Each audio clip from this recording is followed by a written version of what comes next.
Hey, it's Fallon and I'm back again with a cinnamon rum and raisin no-churn ice cream. Let's go! So 2 cups of heavy cream, then I'm gonna have 1 tablespoon of vanilla, 1.5 tablespoon of cinnamon, and then we're gonna have 1 tablespoon of rum. You can do 2 tablespoons, 3 tablespoons, it doesn't matter. I think the more the better, unless you have kids, right?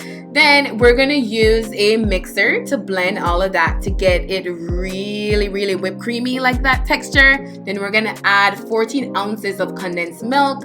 You don't have to add all your condensed milk at the same time. You can mix it up. And then you're gonna add the raisins. We're gonna mix everything up together to get everything nice and smooth and delicious. You can taste it. Hey, it's not gonna hurt you. Then we're gonna pour it in a container, a clear container that can hold in your refrigerator and that can withstand the temperature. So make sure your container is able to go in the freezer, okay? All right. So after you pour all the contents in the container, get a plastic wrap and put it over that container and seal it tight and nice.